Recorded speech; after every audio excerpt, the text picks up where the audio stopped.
ବର୍ତ୍ତମାନ ମୋର ଆଲୋଚନା ଧର୍ମକୁ ନେଇ। ପ୍ରସଙ୍ଗ ଧର୍ମରେ ପୁନର୍ଜୀବନ। ମନୁଷ୍ୟଠାରେ ଈଶ୍ୱର ପାଳନୀୟ ଧର୍ମର ବିଶ୍ୱାସରେ ଜନ୍ମାନ୍ତରବାଦକୁ ନେଇ ଦୁଇ ପ୍ରକାର ଧାରଣା ବଦ୍ଧମୂଳ ହୋଇ ରହିଅଛି। କାରଣ ମୂଳ ଏକେଶ୍ୱରବାଦର ଧର୍ମ ବହୁ ଈଶ୍ୱରବାଦରେ ପରିଣତ ହୋଇଥିବା କାରଣରୁ ଏଭଳି ଦୁଇ ପରସ୍ପର ବିରୋଧୀ ଚିନ୍ତାଧାରାର ସମୁତ୍ପନ୍ନ ସମାଗତ ହୋଇଅଛି, ଯାହା ପର୍ଯ୍ୟାଲୋଚନା ସାପେକ୍ଷ। ନଚେତ୍ ଭୁଲ ଅବିଶ୍ୱାସମୟ ଚିନ୍ତାଧାରାକୁ ନେଇ ମଣିଷ ତା'ର ବ୍ୟକ୍ତିଗତ ଜୀବନର ନିଶ୍ଚିତ ମୃତ୍ୟୁ ପରେ ଅପେକ୍ଷା କରି ରହିଥିବା ଅଜାବ ବା ଯନ୍ତ୍ରଣାକୁ କଦାପି ଅମାନ୍ୟ, ଅବଜ୍ଞା, ଅବହେଳା କରିପାରିବ ନାହିଁ। ଯଦି କୌଣସି କାରଣରୁ କରେ, ତେବେ ମଣିଷ ନିଜର ଦୁର୍ଗତିକୁ ଡାକି ଆଣୁଛି ବୋଲି ଆଲ୍ଲାହ ଖୋଦା ନିଜେ ନିଜ ପ୍ରଣୀତ ପ୍ରବର୍ତ୍ତିତ ଗ୍ରନ୍ଥ କୋରାନରେ କହିଛନ୍ତି। କୋରାନ କେବଳ ଇସଲାମୀୟ ଧର୍ମଗ୍ରନ୍ଥ ସତ, ହେଲେ ବି ଏହା ସାରା ଜଗତ ମଣିଷର ଆତ୍ମିକ ଉଦ୍ଧାର ଗତିଧାରକ। କୋରାନ ଜ୍ଞାନ ବିନା ମଣିଷ ମୃତ୍ୟୁ ପର ଜୀବନରୁ ଉଦ୍ଧାର ପାଇପାରିବ ନାହିଁ। ଏହାର ଦାବିଦାର ଆଲ୍ଲାହ ନିଜେ। ଆଲ୍ଲାହ ନିଜେ କହିଛନ୍ତି, ଧର୍ମ ବିଶ୍ୱାସର ଅବିଶ୍ୱାସର ହୋଇ ଦୁଇ ପ୍ରକାର ରହିଥିଲେ ମଧ୍ୟ ସେ ନିଜେ ଧର୍ମକୁ ମଣିଷ ପାଇଁ ଏକମାତ୍ର କରିଛନ୍ତି। ଇନ୍ନାଦ୍ଦୀନା ଇନ୍ଦାଲ୍ଲାହିଲ୍ ଇସ୍ଲାମ ବାକ୍ୟରେ। ପରେ ଶୈତାନ ବା ଇବ୍ଲିସ୍ ଜରିଆରେ ତାଙ୍କର ଏକେଶ୍ୱର ଧର୍ମକୁ ମଣିଷ ମନର ପରୀକ୍ଷା ସକାଶେ ଦ୍ୱନ୍ଦ୍ୱ ଉତ୍ପନ୍ନ କରାଇ ସ୍ୱର୍ଗ ନର୍କକୁ ଯିବାର ଲକ୍ଷ୍ୟ ନେଇ ଧର୍ମକୁ ପ୍ରକୃତ ଅପ୍ରକୃତ ବା ହକ୍ ଓ ବାତିଲ କରାଇଛନ୍ତି।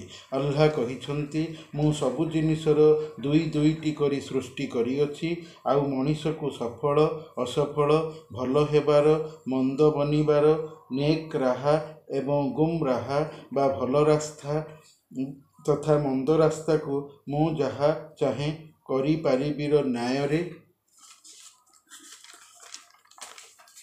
ଏକ ଭେଳିକି ସୃଷ୍ଟି କରି ମଣିଷର ବୁଦ୍ଧି, ବିବେକ, ବିଚାର ଶକ୍ତି ଦ୍ୱାରା ନିର୍ଣ୍ଣୀତ କରାଇବି ଏବଂ ତଦନୁଯାୟୀ ମଣିଷକୁ ମୃତ୍ୟୁ ପରେ ସ୍ୱର୍ଗ ସୁଖ ଓ ନର୍କ ଯାତନା ଦେଇ ଅମର ଅକ୍ଷୟ ଜୀବନରେ ରଖାଇବି।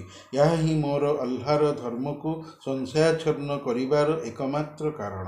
ମଣିଷ ପ୍ରଥମେ ମୋତେ ନ ଦେଖିକି ବିଶ୍ୱାସ କରିବ, ଧର୍ମ ପାଳିବ ଏବଂ ପରେ ନିଜ ଆଖିରେ ବିଶ୍ୱାସ କରିଥିବାର ସତ୍ୟତାକୁ ଦେଖିବ। ମଣିଷକୁ ଗାଏବ ବା ଅଜଣା କଥାମାନଙ୍କୁ ଅବଶ୍ୟ ବିଶ୍ୱାସ କରିବାକୁ ହେବ, ନହେଲେ ମଣିଷ ମୁସଲମାନ କଦାପି ହୋଇପାରିବ ନାହିଁ।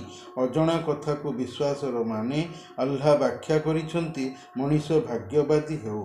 ଅଜଣା କଥାର ବିଶ୍ୱାସ ମାନେ ମଣିଷର ପୁନର୍ଜୀବନ, କବର ଭିତରକୁ ଫରିସ୍ତା ବା ଦେବଦୂତଙ୍କର ନିଶ୍ଚିତ ଆଗମନ, ବିଚାର ଦିବସ କୟାମତର ଅବଶ୍ୟ ଆଗମନ, ଫରିସ୍ତାମାନେ ଅଛନ୍ତି, ସ୍ୱର୍ଗ ନର୍କ ଅବସ୍ଥିତ ଇତ୍ୟାଦି ସମ୍ବନ୍ଧରେ ନିହିତ କଥା। ଏସବୁକୁ ଭିତ୍ତି କରି ମଲାପରେ ମଣିଷର ପୁନର୍ଜୀବନକୁ ନେଇ ବିଶ୍ୱରେ ମଣିଷର ତିନି ପ୍ରମୁଖ ଧର୍ମ ଇସଲାମ, ହିନ୍ଦୁ, ଖ୍ରୀଷ୍ଟ କାର୍ଯ୍ୟ ଗୋଟିଏକୁ ନାମ ତିନୋଟି ଦେଇଅଛନ୍ତି। ଇସଲାମ ପୁନର୍ଜୀବନ କହେ, ଖ୍ରୀଷ୍ଟ ଧର୍ମ ପୁନରୁତ୍ଥାନ ବା ରେଜୁରେକ୍ସନ୍ କହେ, ଆଉ ହିନ୍ଦୁ ଧର୍ମ ପୁନର୍ଜନ୍ମ କହେ। କାର୍ଯ୍ୟ ଗୋଟିଏ ହେଲା, ମଲାପରେ ମଣିଷ ଦ୍ୱିତୀୟବାର ବଞ୍ଚିବ। ଏହା ଥୟ ବା ନିର୍ଦ୍ଦିଷ୍ଟ ନିଶ୍ଚିତ ହେବ। ଖ୍ରୀଷ୍ଟ ଧର୍ମ ଠିକ୍ ବିଶ୍ୱାସ କରେ ପୁନରୁତ୍ଥାନ ବା ଆଉଥରେ ଉଠିବାର ଅର୍ଥ। ଯେଉଁ ଜୀବନ ବା ଆତ୍ମା ଓ ଦେହ ନେଇ ମଣିଷ ମରିଛି, ମୃତ୍ୟୁବରଣ କରିଛି, ଠିକ୍ ସେହି ଅବିକଳ ମନ ଓ ଦେହ ନେଇ ଉଠିବା। ହେଲେ ହିନ୍ଦୁ ଧର୍ମ ପୁନର୍ଜନ୍ମ ବା ଭିନ୍ନ ଦେହ ଭିନ୍ନ ମନ ନେଇ ପୁନର୍ବାର ନୂଆ କରି ଜନ୍ମିବାକୁ, ଜାତ ହେବାକୁ ବୁଝେ। ମାନେ ଆତ୍ମା ଘଟ ବା ଦେହ ପରିବର୍ତ୍ତନ କରିବ, ଯେହେତୁ ମୋକ୍ଷ ହୋଇନାହିଁ, ମୁକ୍ତି ପାଇନାହିଁ, ପରମାତ୍ମାଙ୍କଠାରେ ଯାଇ ମିଶିକି ଲୀନ ହୋଇନଥିବାର ଏପରି ଦଶା ଲଭିବ। ସମ୍ପୂର୍ଣ୍ଣ ଭୁଲ ଧାରଣା, ଭ୍ରାନ୍ତ ବିଶ୍ୱାସ। ତେବେ ଏପରି ହେବାର କାରଣ ହେଲା, ହିନ୍ଦୁ ଧର୍ମ ହାତରେ ପୁରାଣ ଗ୍ରନ୍ଥ ଲେଖି ନିଜ ଆଡ଼ୁ ମନଗଢ଼ା କପୋଳକଳ୍ପିତ ଚିନ୍ତାଧାରା ବ୍ୟାଖ୍ୟାନ ଜରିଆରେ ବ୍ୟାଖ୍ୟା କରି ତାର ଅନୁଗାମୀ ମାନିବାକାରୀଙ୍କୁ ଭୁଆଁ ବୁଲାଇଅଛି। ଆଉ ଧର୍ମଭୀରୁ ଲୋକେ ସେହିସବୁ ତଥାକଥିତ ପୁରାଣ ଗ୍ରନ୍ଥ ରଚନାମାନଙ୍କୁ ସତ ବୋଲି ମାନି ଧର୍ମୀୟ ବିଭ୍ରାନ୍ତିର ଶିକାର ହୋଇଛନ୍ତି। ଅପରପକ୍ଷରେ ଖ୍ରୀଷ୍ଟ ଧର୍ମ ଗ୍ରନ୍ଥ ବାଇବେଲ, ଯାହାର ପ୍ରକୃତ କୋରାନ ନାମ ଇଞ୍ଜିଲ, ପ୍ରକୃତରେ ଦୈବୀ ଗ୍ରନ୍ଥ, ଆକାଶୀ ବହି ଏବଂ ପୟଗମ୍ବର ଈସା ମସିହାଙ୍କୁ ପ୍ରଦତ୍ତ ଥିଲା ଏବଂ ଆଲ୍ଲାହ ଈସା ନବୀଙ୍କୁ ଏହାର ସୁରକ୍ଷା ଦାୟିତ୍ୱ ବହନ କରାଇଥିଲେ। ହେଲେ ଈସାଙ୍କୁ ଆଲ୍ଲାହ ଚତୁର୍ଥ ଆକାଶକୁ ଜୀବନ୍ତ କରି ଦେବଦୂତ ଜିବ୍ରାଇଲଙ୍କ ସାହାଯ୍ୟରେ ଉଠାଇ ନେଇ ଆଜି ପର୍ଯ୍ୟନ୍ତ ଜୀବିତ ରଖିଛନ୍ତି ବୋଲି ଇସଲାମ ଧର୍ମ ମତବ୍ୟକ୍ତ କରିଛି। ଈସା ଇହୁଦୀଙ୍କ ପ୍ରାଣଦଣ୍ଡର ଧମକରୁ ରକ୍ଷା ପାଇଥିଲେ, ପରନ୍ତୁ ତାଙ୍କୁ ପ୍ରାପ୍ତ ଇଞ୍ଜିଲ ନାମକ ଆକାଶୀ ବହିଟି 40 ଜଣ ଲୋକଙ୍କ ଦ୍ୱାରା ହାତରେ ଲେଖାଯାଇ 40 ଥର ବଦଳିଯାଇ ବାଇବେଲ ନାମ ଧରିଛି। ସୁତରାଂ ବହିଟିର ଆଲ୍ଲାହ ପ୍ରେରିତ ବାକ୍ୟାବଳୀରେ କିଛି ସତ ଥିଲେ ବି ଅନେକ ଲୋକ କଥିତ କପୋଳକଳ୍ପିତ ଉପାଦାନ ଅଛି। ଆଉ କୋରାନର ସତ୍ୟତା ସମ୍ବନ୍ଧରେ ଦ୍ୱାହି ଦେଇ ଆଲ୍ଲାହ କହିଛନ୍ତି, ଏହା ମୋର ଶେଷ ପ୍ରେରିତ ଆକାଶୀ ବହି, ଏହାକୁ ପଠାଇଅଛି ମୁଁ ଏବଂ ଏହାର ସୁରକ୍ଷା କର୍ତ୍ତା ବି ମୁଁ ଆଲ୍ଲାହ ଅଛି। ମହମ୍ମଦ କୋରାନ ସମ୍ପର୍କରେ ଗୋଟିଏ କଥା ନିଜ ଆଡ଼ୁ ମନଗଢ଼ା କରି କଳ୍ପନା କରି କହିଥିଲେ, ସେଇଠି ସାଙ୍ଗେ ସାଙ୍ଗେ ତାଙ୍କ ବେକ ବା ଗଳାକୁ ମୁଁ ଆଲ୍ଲାହ କାଟି ପକାଇଥାନ୍ତି। ପାଠ ହାକ୍କା, ସେ କୌଣସି ଗୋଟିଏ କଥା ବି ମିଛ ମନଗଢ଼ା କରି କହିନାହାନ୍ତି। ଏହାଦ୍ୱାରା ମୁଁ ଆଲ୍ଲାହ ଇସଲାମ ଧର୍ମକୁ ସବୁ ଧର୍ମ ଉପରେ ଶ୍ରେଷ୍ଠତା ଦେବାକୁ ଚାହେଁ। ମହମ୍ମଦ ମୋର ଶେଷ ନବୀ। କୟାମତ ପର୍ଯ୍ୟନ୍ତ ଆଉ କେହି ଦ୍ୱିତୀୟ ନବୀ ଜମାରୁ ଆସିବେ ନାହିଁ କି ମୋର ଅନ୍ୟ କିଛି ଆକାଶୀ ବହି ବି ଓହ୍ଲାଇବ ନାହିଁ। ଏପରି କହିବାର କାରଣ ହେଲା, କୋରାନରେ ଆଲ୍ଲାହ ସବୁ କିଛି ବା ଯାହା କହିବାର କଥା କହିସାରିଛନ୍ତି। ଆଲ୍ଲାହଙ୍କର ଆଉ କିଛି କଥା କହିବାର ନାହିଁ ବୋଲି ଉପଲବ୍ଧି କରି ସେ ପୁନର୍ବାର ଆକାଶୀ ବହି ଅବତରିତ କରିବେ ନାହିଁର ନିଷ୍ପତ୍ତି ନେଇଛନ୍ତି। କିଏ ସତ ଧର୍ମ, କୋଉଟା ମିଛ ଧର୍ମ, ମଣିଷ ପାଇଁ କୋଉ ଧର୍ମ ପାଳନୀୟ, କୋଉ ଧର୍ମ ବର୍ଜନୀୟ, ଆଲ୍ଲାହ କ'ଣ, ମଣିଷ କେମିତି ଆସିଲା, କେମିତି ରହିବ, ବସବାସ କରିବ, ସମ୍ପର୍କ ଧରି ଚଳିବ, ବିଶ୍ୱାସୀ କିଏ, ଅବିଶ୍ୱାସୀ କିଏ, ଅମାନିଆ କିଏ, ସ୍ୱର୍ଗ ନର୍କ କ'ଣ, ଶୈତାନ କିଏ, କାହିଁକି ଜନ୍ମ ହୋଇଛି, ତାର ସ୍ୱରୂପ କାର୍ଯ୍ୟକଳାପ କେମିତି, ସବୁକିଛି ଚୁମ୍ବକ ରୀତିରେ ସବିଶେଷ ବର୍ଣ୍ଣିତ ହୋଇଛି। ଆଲ୍ଲାହଙ୍କୁ ମାନିବା ନ ମାନିବାର ଫଳାଫଳ କଥା ବି କୋରାନରେ ଅଛି। ତେବେ ସେଥିରେ ଧର୍ମରେ ପୁନର୍ଜୀବନ ଏବଂ ପୁନର୍ଜନ୍ମ ନଥିବାର କଥା କୋରାନର 114ଟି ପାଠ ଏବଂ 30 ଭାଗରେ ସବିଶେଷ ବ୍ୟାଖ୍ୟା ରହିଅଛି। ଆଲ୍ଲାହ ମଣିଷକୁ ଦେଇଛନ୍ତି। କୋରାନଟିର 2ଟି ପ୍ରକାର ଅଛି। ପ୍ରଥମ ପ୍ରକାର 114ଟି ପାଠରେ ବିଭକ୍ତ କ୍ରମାନ୍ୱୟିକ ହୋଇଅଛି। ଦ୍ୱିତୀୟ ପ୍ରକାର 30 ଗୋଟି ଭାଗ ବା ପାରାରେ 114ଟି ପାଠକୁ ଅନ୍ତର୍ଭୁକ୍ତ କରି ମିଶାଇ ରଖାଯାଇଅଛି। 23 ବର୍ଷରେ କୋରାନର ଆକାଶରୁ ଧରାପୃଷ୍ଠକୁ ଆସିବା ସମାପ୍ତ ଲାଭ କରିଥିଲା। ଧୀରେ ଧୀରେ ଆବଶ୍ୟକତା ମୁତାବକ ଏହା ଅବତରିତ ହୋଇଥିଲା। ଇସଲାମିକ ହଦିସ ବା ଇତିହାସ ବା ଉର୍ଦ୍ଦୁର ତାରିଖ କହିଅଛି। ଇତିହାସକୁ ଉର୍ଦ୍ଦୁରେ ତାରିଖ କୁହାଯାଇଥାଏ। କୋରାନ ଯେହେତୁ ଖୋଦାଙ୍କର ଆଲ୍ଲାହଙ୍କର ରଚନା, ସେହି ହେତୁ ଏହାର ସତ୍ୟତା ପ୍ରତ୍ୟେକ ସଚ୍ଚା ମୁସଲମାନ ମାନିବାକୁ ବାଧ୍ୟ।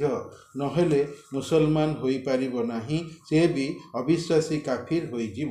ନିଜର ଅଜାଣତରେ କୋରାନର ପ୍ରତ୍ୟେକ କଥା, ପ୍ରତିଟି ଅକ୍ଷର ସତ ବୋଲି ମୁସଲମାନ ମାନିବ। ଇସଲାମ ଏକମାତ୍ର ପ୍ରମାଣିତ ବା ୱାହିଦ ମଜହବ ବା ଧର୍ମ। ଅନ୍ୟ ସବୁ ଧର୍ମର ଜନ୍ମଦାତା ବି ଇସଲାମ, ଯାହାକି ଶୈତାନ ଦ୍ୱାରା ଆଲ୍ଲାହର ଅନୁମତି ପ୍ରାପ୍ତ କ୍ରମେ ବାରମ୍ବାର ବଦଳି ବଦଳି ଶେଷରେ ମହାପୁରୁଷ ପୟଗମ୍ବର ମହମ୍ମଦଙ୍କ ଜରିଆରେ ସଂସ୍କାରିତ ହୋଇ ରହିଯାଇଅଛି। ତେଣିକି ଅନ୍ୟ ଲୋକେ ଏହାକୁ ମାନିପାରନ୍ତି, ନ ମାନିପାରନ୍ତି, ସେମାନଙ୍କର ମନର ଇଚ୍ଛାଧୀନ ବ୍ୟାପାର। ମାନିଲେ ଭଲ, ନର୍କ ଯାତନାରୁ ମୁକ୍ତି ପାଇବେ। ନ ମାନିଲେ ଅବଶ୍ୟ ମଲାପରେ ନର୍କ ଯନ୍ତ୍ରଣାର ହକଦାର ଭାଗିଦାର ହେବାର ଚରମ ବାଣୀ ଆଲ୍ଲାହ ଶୁଣାଇ ସାରିଛନ୍ତି। ସେଇ ତାଙ୍କର କୋରାନରେ। ପାଠ ଅଲ୍ ବକର ଭାଗ 1ରେ ଆଲ୍ଲାହ କହିଛନ୍ତି, ଭଲା ତୁମେ ମଣିଷ କାହିଁକି ଖୋଦାଙ୍କ ପ୍ରତି ଅମାନିଆ ହେବ? ତୁମେ ମା ପେଟରେ ମରିକି ଥିଲ, ସେଇ ଆଲ୍ଲାହ ତୁମକୁ ଜୀବନ୍ତ କଲା, ପୁଣି ତୁମକୁ ମାରିବ, ପୁଣି ତୁମକୁ ବଞ୍ଚେଇବ, ପୁଣି ତୁମେ ମଣିଷ ତାହାରି ପାଖକୁ ମରିକି ଫେରି ଚାଲିଯିବ। ପାଠ ଅନାମରେ ଆଲ୍ଲାହ କହିଛନ୍ତି, ଆଉ କେବେ ତୁମେ ଦେଖିବ ଯେବେ ଅବିଶ୍ୱାସୀ କାଫିରମାନେ ନିଆଁ ଉପରେ ଠିଆ କରାଯିବେ ତ ସେମାନେ କହିବେ, ହାୟ, କୌଣସି ଉପାୟରେ ଆମକୁ ଇହ ଜଗତକୁ ଜୀବନ୍ତ କରାଇ ପଠାଇ ଦିଅନ୍ତେ ତ ଆମେ ନିଜର ପ୍ରଭୁଙ୍କର କଥାମାନଙ୍କୁ ମିଛ ବୋଲି ନ ଭାବନ୍ତୁ ଆଉ ମୁସଲମାନ ହୋଇଯାଆନ୍ତୁ। ଆଲ୍ଲାହ କହୁଛନ୍ତି, ସେମାନଙ୍କ ଉପରୁ ମିଛର ପରଦା ଉଠିଗଲା, ସତ ଖୋଲିଗଲା, ଯାହାକୁ ପ୍ରଥମେ ମିଛ ମନେ କରୁଥିଲେ। ଯଦି ପୁଣି ପ୍ରଥମ ଜୀବନର ଇହ ସଂସାରକୁ ପଠାଇ ଦେବୁ ତ ପୁଣି ସେହି କାମ କରିବେ ଯେଉଁଥିରୁ ମନା କରାଯାଇଥିଲେ। ନିଃସନ୍ଦେହତଃ ସେମାନେ ଜରୁର ମିଥ୍ୟାବାଦୀ ଅଟନ୍ତି। କହୁଥିଲେ କି ଏହା ତ ଆମର ଦୁନିଆର ଜୀବନ, ଆମକୁ ଆଉ ଉଠିବାର ନାହିଁ। ପାଠ ଆରାଫରେ ଆଲ୍ଲାହ କହିଛନ୍ତି, ସେହି ଲୋକମାନେ କହିବେ, ଆମେ ପୁଣି ଥରେ ଆମର ପୂର୍ବ ଜୀବନ ଇହ ଜଗତକୁ ପଠାଯାଆନ୍ତୁ କି ପ୍ରଥମ କାମ ଯାହାକି ଆମେ କରିଥିଲୁ ତାର ବିରୁଦ୍ଧରେ କାମ କରିବୁ। ଏଥିରୁ ସୂଚନା ପାଠକକୁ ଏଇଆ ମିଳେ କି ପୁନର୍ଜନ୍ମ ନାହିଁ। ସେହି ପାଠ ଆରାଫରେ ପୁଣି ଅଛି, ଆଲ୍ଲାହ ପବନ ପଠାଇଥାଏ, ତାର ଦୟାର ପ୍ରବାହର ନମୁନା ଦିଆଏ, ଆଉ ସେଥିରୁ ଘନ ମେଘକୁ ବୁହାଇ କୌଣସି ମରି ପଡ଼ିଥିବା ଭୂମି ଆଡ଼େ ଆଉ ସେଥିରୁ ବର୍ଷା କରି ପାଣି ବୁହାଉ ଏବଂ ସେଥିରୁ ବିଭିନ୍ନ କିସମର ଶସ୍ୟ ଫଳ କାଢ଼ିଥାଉ। ଏଇମିତି ଆମେ ମୃତକଙ୍କୁ କାଢ଼ିବୁ, କାରଣ ମଣିଷ ମୋର ଉପଦେଶକୁ କେତେ ଦୂର ମାନିଛି ଦେଖିବାକୁ। ପାଠ ୟୁନିସରେ ଅଛି, ଆଲ୍ଲାହର ପାଖକୁ ହେ ମଣିଷ, ତୁମ ସମସ୍ତଙ୍କୁ ମୃତ୍ୟୁ ପରେ ଫେରିବାକୁ ଅଛି। ଆଲ୍ଲାହର ସତ୍ୟ ସଂକଳ୍ପ। ଆଲ୍ଲାହ ପ୍ରଥମେ ତିଆରେ, ପୁଣି ଧ୍ୱଂସ ପରେ ଦ୍ୱିତୀୟ ଥର ତିଆରିବ। ଯେଉଁମାନେ ମୁସଲମାନ ଅଛନ୍ତି ଓ ଭଲ କାମ କରିଛନ୍ତି, ନ୍ୟାୟର ସହିତ ପ୍ରତିଦାନ ଦେବି, ଆଉ ଅବିଶ୍ୱାସୀ କାଫିରଙ୍କ ପାଇଁ ପିଇବାକୁ ଫୁଟନ୍ତା ପାଣି ଏବଂ ଦୁଃଖଦାୟକ ଯନ୍ତ୍ରଣା ତାଙ୍କର ଅବିଶ୍ୱାସୀ ହେବାର ବଦଳ ଦେବି। ପାଠ ମରିୟମରେ ଅଛି, ମଣିଷ କହିଥାଏ, କ'ଣ ଯେବେ ମୁଁ ମରିଯିବି ସତେ କ'ଣ ଆଉ ଥରେ ନିଶ୍ଚୟ ଜୀବନ୍ତ ହୋଇ କଢ଼ାଯିବି? ଆଲ୍ଲାହ କହୁଛନ୍ତି, ମଣିଷକୁ କ'ଣ ଏହା ଜଣା ନାହିଁ, ମନେ ନାହିଁ କି ଆମେ ଆଲ୍ଲାହ ଏହାଠାରୁ ପୂର୍ବେ ମଣିଷକୁ ତିଆରିଥିଲୁ, ଯେବେ କି ମଣିଷ କିଛି ବି ନଥିଲା। କୋରାନ ଭାଗ 17ରେ ପାଠ ହଜ୍ରେ ଅଛି, ଲୋକମାନେ, ଯଦି ତୁମକୁ କୟାମତର ଦିନ ଜୀବନ ପାଇ ବଞ୍ଚି ଉଠିବାରେ କିଛି ସନ୍ଦେହ ଅଛି ତ ଏହାକୁ ଧ୍ୟାନ ଦିଅ। ଆମ୍ଭେ ଆଲ୍ଲାହ ତୁମକୁ ଜାତ କଲୁ ମାଟିରୁ, ପୁଣି ପାଣି ବୁନ୍ଦାରୁ, ପୁଣି ରକ୍ତ ଜମାଟ ବନ୍ଧାରୁ, ପୁଣି ମାଂସରୁ ତୁମର ନକ୍ସା ତିଆରି ହେଲା, ଏଥିପାଇଁ କି ଯେ ତୁମ ପାଇଁ ନିଜର ଲକ୍ଷଣ ଦେଖାପଡ଼ୁ। ଆମେ ଆଲ୍ଲାହ ମା ପେଟରେ ଏକ ନିରୂପିତ ମିଆଦ ପର୍ଯ୍ୟନ୍ତ ପିଲାକୁ ଅଟକାଇ ରଖିଥାଉ, ଯାହାକୁ ଚାହୁଁ ପୁଣି ତୁମକୁ କାଢ଼ୁ ଶିଶୁ କରି, ଏଥିପାଇଁ ଯେ ତୁମେ ଯୁବକ ହୁଅ। ତୁମମାନଙ୍କ ଭିତରୁ କେହି ପ୍ରଥମରୁ ହିଁ ମରିଥାଏ, ଆଉ କେହି ସବୁଠୁ ଅଚଳ ବୟସ ପର୍ଯ୍ୟନ୍ତ ପଡ଼ି ରହିଥାଏ, ଜାଣିବା ପରେ ବି କିଛି ଜାଣେନା। ମଣିଷକୁ ତୁ ଭୂମିକୁ କେମିତି ମରି ପଡ଼ିଥିବାର ଦେଖୁ। ଯେବେ ଆମେ ଆଲ୍ଲାହ ସେଥିରେ ପାଣି ପକାଉ ତ ତାହା ସତେଜ ଓ ସବୁଜ ହୋଇଯାଇଥାଏ, ସୁନ୍ଦର ଯୁଗ୍ମ ଯୁଗ୍ମ ହୋଇ। ଏଥିପାଇଁ କି ଯେ ଆଲ୍ଲାହ ହିଁ ପ୍ରକୃତ ସେ ମୃତକଙ୍କୁ ବଞ୍ଚାଇ ଉଠାଇବ। ଆଲ୍ଲାହ ସବୁକିଛି କରିପାରେ। ପୁଣି ଏଥିପାଇଁ କି ଯେ କୟାମତ ଆସିବାକୁ ଅଛି, ଯେଉଁଥିରେ କିଛି ସନ୍ଦେହ ନାହିଁ। ଆଲ୍ଲାହ ସେମାନଙ୍କୁ ଉଠାଇବ ଯେଉଁମାନେ କବର ଭିତରେ ଅଛନ୍ତି। ସେହି ଆଲ୍ଲାହ ଅଛି ଯିଏକି ତୁମକୁ ଜୀବନ୍ତ କଲା, ପୁଣି ତୁମକୁ ମାରିବ, ପୁଣି ତୁମକୁ ବଞ୍ଚେଇ ଉଠେଇବ। ନିଃସନ୍ଦେହତଃ ମଣିଷ ବଡ଼ ଅସନ୍ତୁଷ୍ଟ ଓ କୃତଜ୍ଞ ଅଟେ। କୋରାନ ଭାଗ 18 ପାଠ ମୁମିନୁନରେ ଅଛି, ଆଲ୍ଲାହ କହୁଛନ୍ତି, ମଣିଷ ତୁମେ ନିଶ୍ଚୟ ମରିବ, ପୁଣି ତୁମେ ସବୁ ବିଚାର ଦିବସ କୟାମତ ଦିନ ପୁନର୍ଜୀବିତ ହୋଇ ଉଠିବ।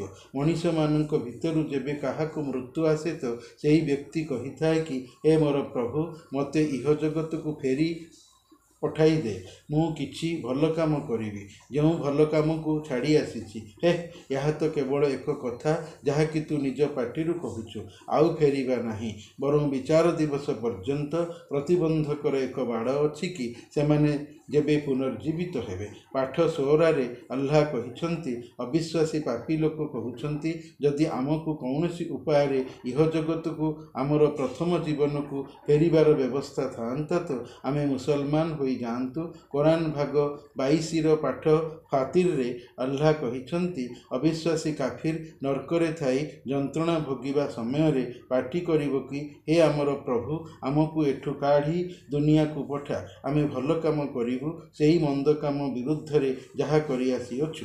ଆଲ୍ଲାହ ସେବେ କହିବ, କ'ଣ ମୁଁ ତୁମକୁ ସେହି ବୟସ ଆୟୁଷ ଦେଇ ନଥିଲି କି ସେଥିରେ ବୁଝି ନେଇ ପାରିଥାନ୍ତ ଯାହାକୁ ବୁଝିବାର ଇଚ୍ଛା ଥିଲା। ଆଉ ଭୟ ପ୍ରଦର୍ଶକ ପୈଗମ୍ବର ଏବଂ ଗ୍ରନ୍ଥ ବି ତୁମ ପାଖକୁ ଆସିଥିଲେ। ଏବେ ଭୋଗ, ଅତ୍ୟାଚାରୀ ଜୁଲୁମକାରୀଙ୍କର କେହି ସହାୟକ ନାହାନ୍ତି। ଏଥିରୁ ଏହା ସ୍ପଷ୍ଟ ଜଣାପଡ଼େ କି ପୁନର୍ଜନ୍ମ ନାହିଁ। କୋରାନ ଭାଗ 24ର ପାଠ ହାମିମରେ ଅଛି, ଆଲ୍ଲାହ କହିଛନ୍ତି କି ମୋର ନମୁନା ମଧ୍ୟରୁ ଲକ୍ଷଣ ଭିତରୁ ଏହା ଅଛି କି, ମଣିଷ ତୁ ମୋର ନିର୍ମିତ ଭୂମିକୁ ଦେଖ, କେମିତି ମଲାଙ୍କ ଭଳି ଅସମ୍ମାନିତ ହୋଇ ପଡ଼ିଛି। ପୁଣି ଯେବେ ମୁଁ ବର୍ଷା କରାଇଲି, ସବୁଜ ସତେଜ ହୋଇ ବଞ୍ଚି ଉଠିଲା ଆଉ ବଢ଼ି ଚାଲିଲା। ଯେଉଁ ଆଲ୍ଲାହ ଭୂମିକୁ ବଞ୍ଚାଇ ଉଠାଇ ପାରିଲା, ସେହି ଆଲ୍ଲାହ ଜରୁର ମୃତକଙ୍କୁ ବଞ୍ଚାଇ ଉଠାଇ ପାରିବ। ଆଲ୍ଲାହ ସବୁ କିଛି କରିପାରେ, କରିବା ତା ପକ୍ଷେ ଅସମ୍ଭବ ନୁହେଁ। ଯେଉଁ ଲୋକମାନେ ମୋର ଆଲ୍ଲାହର କଥାମାନଙ୍କୁ ବଙ୍କା ଅର୍ଥରେ ନେଇଥାନ୍ତି, ସେମାନେ ମୋ ଠାରୁ ଲୁଚି ନାହାନ୍ତି। ଯିଏ ନିଆଁରେ ପକାଯିବେ, କ'ଣ ସେମାନେ ଭଲ?